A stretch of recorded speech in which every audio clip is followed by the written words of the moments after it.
옛 이야기 속 지혜를 끌어올리는 시간, 황금야담에 오신 것을 환영합니다.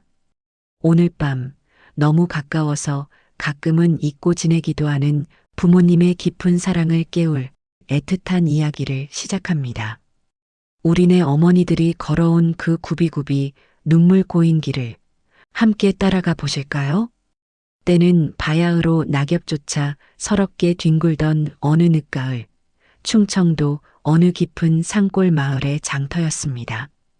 중년의 박 여인은 오늘도 무거운 보찜을 어깨에 메고 장터 한 구석에 자리를 잡았지요. 손마디는 거칠고 해진 저고리 소매 끝은 찬바람에 흔들렸으나 그녀의 눈빛만은 오직 한 곳, 지나가는 청년들의 뒷모습만을 쫓고 있었습니다. 애끼, 이 천한 놈아, 감히 상전의 밥상에 올릴 고기를 훔쳐먹어? 오늘 내 놈의 다리를 부러뜨려야 정신을 차리겠구나. 갑자기 장터 한복판이 시끌벅적해지더니 험악한 고함 소리가 터져 나왔습니다. 사람들은 구름처럼 몰려들었고 박 여인도 본능적으로 그곳으로 발걸음을 옮겼지요. 그곳에는 낡은 가마니 위에 엎드려 멍석마리를 당하기 직전인 한 젊은 머슴이 있었습니다. 그는 젊어 보이기는 했으나 뼈만 남은 등줄기는 채찍질에 이미 피멍이 들어 있었지요. 그런데 그 순간이었습니다. 박 여인의 심장이 마치 벼락이라도 맞은 듯 덜컥 멈춰 섰습니다.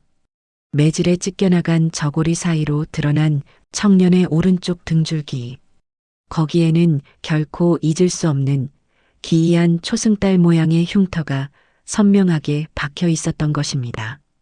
아, 아, 여인의 입술이 파르르 떨렸습니다. 20년 전 세도가의 시바지로 들어가 피눈물을 흘리며 떼어놓았던 내 새끼, 내 팔자는 비단길이니 이 어미는 잊고 정승판서로 잘 살거라. 빌고 또 빌며 대궐 같은 집 문턱을 넘어왔건만 어찌하여 내 아들이 저런 비참한 몰골로 매를 맞고 있단 말입니까? 안 된다. 안 돼. 내 새끼 때릴 데가 어디 있다고. 정신을 차린 여인은 보찜도 내팽개친 채 포졸들의 매를 뚫고 달려갔습니다. 그리고는 무참히 내리쳐지는 곤장 아래로 자신의 가냘픈 몸을 던져 아들을 덮어버렸지요. 퍽! 퍽! 무거운 매가 여인의 등에 떨어질 때마다 신음이 터졌지만 여인은 아들의 목을 꽉 껴안은 채 놓지 않았습니다. 흙먼지 투성이가 된 아들의 얼굴, 그리고 고통으로 일그러진 눈매. 아들은 정신이 혼미한 와중에도 자신을 감싸안은 여인의 품에서 생전 처음 느껴보는 그리운 젖가슴의 온기를 느꼈습니다. 아주머니, 왜 이러십니까? 어서 피하십시오. 아들의 갈라진 목소리가 여인의 귓가를 때렸습니다. 여인은 차마 내가 내 어미다라는 말을 내뱉지 못한 채 속으로만 피눈물을 삼켰습니다. 오냐, 내 아들아. 어찌 이리 상했느냐? 어찌 이리 고생만 했느냐? 이 애미가 죄인이다. 이 애미가 죽일년이다. 이 천한 아줌마가 어디라고 끼어들어. 이놈을 당장 관가로 끌고 가라. 악독하기로 소문난 주인 조진사가 씩씩거리며 다가와 여인을 걷어찼습니다. 하지만 여인의 눈빛은 이전에 힘없는 여인이 아니었습니다. 그녀는 품속 깊이 간직해온 평생 보찜을 지며 모은 묵직한 비단 주머니를 꺼내 조진사의 발 앞에 던졌습니다. 이 돈이면 되겠소? 네 아. 아니, 이 사람의 목숨값으로 충분하냐 말이오. 장터 사람들은 숨을 죽였고 흙바닥에 떨어진 황금 덩어리들이 석양을 받아 슬프게 번뜩였습니다. 여인은 결심했습니다. 내 아들을 위해서라면 내 목숨뿐만 아니라 평생을 바쳐 모은 이 금부치들조차 한낱 돌덩이에 불과하다는 것을요. 세월의 시계를 20년 전으로 돌려봅니다. 꽃 같던 20살의 박여인, 아니 그때의 분이는 왜 그토록 가혹한 운명의 소용돌이 속으로 제 발로 걸어 들어갔던 것일까요? 그것은 바로 뼈를 깎는 가난과 부모를 향한 지극한 효심 때문이었지요. 눈보라가 몰아치던 어느 겨울밤이었습니다. 분이의 아버지는 이름 모를 괴질로 피를 토하며 누워 있었고 눈이 먼 어머니는 텅 빈 솥바닥을 긁으며 소리 없이 울고 있었지요. 어머니, 걱정 마세요. 내 한 몸 건사하면 우리 아버지 약도 쓰고 어머니 따뜻한 쌀밥 한 그릇은 배불리 드시게 해드릴게. 차마 시바지로 팔려간다는 말은 입 밖으로 내지 못한 채 분이는 그렇게 정든 오두막을 떠났습니다. 세도가 이판서 댁 외딴 별당. 그곳은 대궐 같았지만 분이에게는 창살 없는 감옥과도 같았지요. 이름 대신 별당 손님이라 불리며 오직 가문의 대를 이을 귀한 씨를 품은 도구로만 취급받았습니다. 달이 차오르고 배가 불러올수록 분이의 마음은 기쁨보다 두려움으로 가득 찼습니다.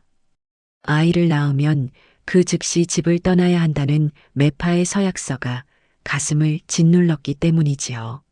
마침내 진통이 시작되던 날 분이는 비명 한 번 크게 지르지 못했습니다. 혹여나 정실 부인의 심기를 거스를까 무명천을 입에 물고 홀로 고통을 삼키며 땀방울을 쏟아냈습니다. 응애, 응애. 마침내 우렁찬 아기의 울음소리가 별당을 깨웠습니다. 하지만 산모의 기쁨은 찰나였습니다. 탯줄도 채 마르기 전 서리빨 같은 기세로 정실 부인이 들이닥쳤습니다. 수고했다. 약속대로 아들은 가문의 대를 이을 것이니 너는 이제 이 집과 아무 상관이 없다. 여기 내 부모의 목숨값과 내 몸값이 들어있으니 당장 가마를 타거라. 마님, 제발 딱 한 번만 젖을 물리게 해주세요. 내 새끼 얼굴 한 번만 제대로 보게 해주세요.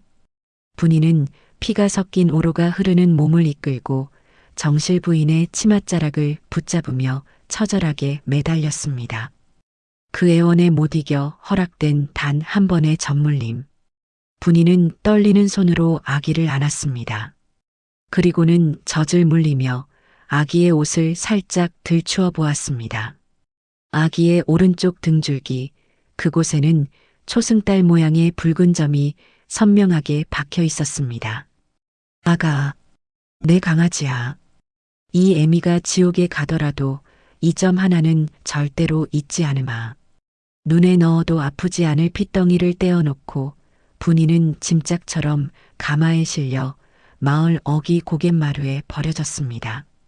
정신을 차려보니 품에는 아기 대신 찬바람만 가득했습니다. 빈 가슴에서는 젖이 차올라 저고리를 적시는데 저 멀리 이판서댁 대문은 굳게 닫혀 열릴 기미가 없었지요. 아이고, 내 새끼야.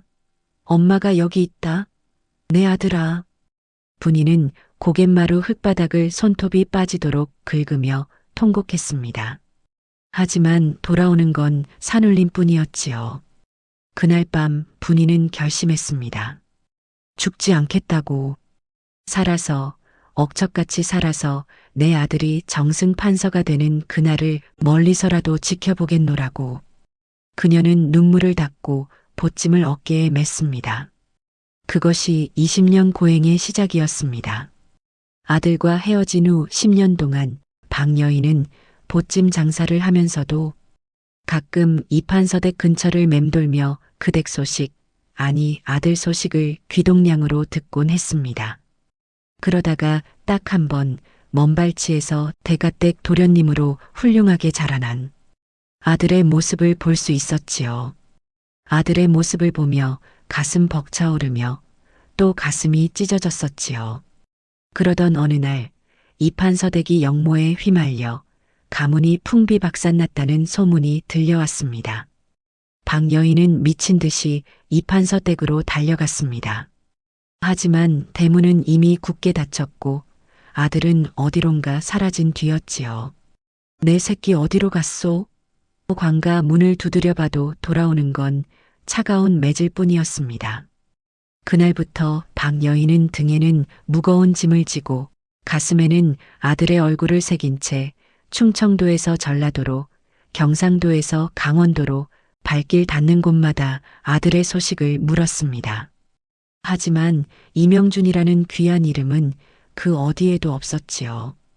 박 여인이 아들을 찾아다니던 그 10년 동안 아들 명준은 어느 낯선 고을의 조진사댁 행랑방에서 노비 복동이로 살아가고 있었습니다. 내 놈이 예전에 양반이었든 정승이었든 상관없다. 내 집 대문을 넘어온 이상 너는 짐승이다. 조진사의 채찍은 가혹했습니다. 복동은 매일같이 산더미 같은 나무찜을 지고 엄동설 안에 찬물로 빨래하며 양반의 기계를 깎아내야 했습니다. 고운 손은 거북이 등껍질처럼 갈라졌고 맑았던 눈망울은 삶의 의욕을 잃은 채 흐려져 갔지요. 아들을 찾아다닌 지 10년. 박 여인은 아들의 얼굴을 잊지 않으려 매일 밤 정한수를 떠놓고 빌고 또 빌었습니다. 그리고 운명은 드디어 장터의 그 소란스러운 하루를 선택했습니다. 조진사가 자신의 탐욕을 감추려 복동에게 억울한 누명을 씌워 멍석마리를 시키던 그 순간 10년을 헤매던 박 여인의 발걸음이 거짓말처럼 그곳에서 멈춰선 것입니다. 그것은 우연이 아니었습니다. 10년간 단 한 번도 쉬지 않고 아들을 불러온 어머니의 간절한 기도가 만든 기적이었던 것입니다. 세상에는 돈으로 살 수 없는 것이 참 많다고들 합니다. 하지만 어떤 이에게 돈은 목숨보다 귀한 누군가를 지켜낼 마지막 희망이 되기도 하지요. 평생 보찜을 지며 푼돈을 모아온 여인에게 품속의 황금은 단순한 재물이 아니었습니다. 그것은 20년 세월 아들을 다시 만날 날만을 고대하며 깎아낸 그녀의 뼈와 살이었습니다. 장터의 소라는 잦아들 줄 몰랐습니다. 조진사의 서리빨 같은 호령의 포졸들이 복동의 거친 손에 쇠사슬을 채우려 다가왔지요. 억울한 누명을 쓴 아들은 그저 체념한 듯 고개를 떨구고 있었습니다. 그 굽은 등 위로 떨어지는 낙엽조차 서러워 보이던 그때 여인이 비틀거리며 일어섰습니다. 멈추시오. 제발 멈춰주시오. 여인의 목소리는 작았지만 그 안에는 20년을 응축한 서늘한 결기가 서려 있었습니다. 그녀는 떨리는 손으로 품속 깊이 간직해온 낡은 비단 보따리를 풀었습니다. 그 안에는 눈부신 황금 덩어리와 함께 20년 동안 전국의 산천을 돌며 한 푼 두 푼 모아온 은전들이 가득 들어 있었지요. 이것이 무엇이냐? 이 아주머니가 미쳤느냐? 조진사가 코웃음을 치며 다가왔습니다. 하지만 보따리 속에 가득 찬 황금의 광채를 본 순간 그의 눈동자가 탐욕으로 번들거리기 시작했지요. 박 여인은 조진사의 눈을 똑바로 응시하며 말했습니다. 이 돈이면 저 청년의 노비 문서를 태워줄 수 있겠소? 저 사람의 족쇄를 벗기고 자유의 몸으로 만들어줄 수 있느냐 말이오. 장터에 모인 사람들은 숨을 죽였습니다. 평생 구걸이나 하던 보찜 아줌마인 줄 알았는데 그 낡은 옷 속에 이런 거금이 들어있을 줄 누가 상상이나 했을까요? 미친 여인을 바라보듯 하는 사람들의 시선에도 박 여인은 하늘에 감사했습니다. 20년 동안의 고생이 헛되지 않았구나. 이 돈을 아들을 위해 쓸 수가 있구나. 감사하고 또 감사했습니다. 허허, 이 아줌마가 제정신이 아니구먼. 이만한 재물을 이 천한 머슴놈 하나를 위해 다 쓰겠다고? 그렇소. 그러니 당장 저 사람을 풀어주시오. 조진사는 욕심을 참지 못하고 황금 보따리를 낚아채듯 가져갔습니다.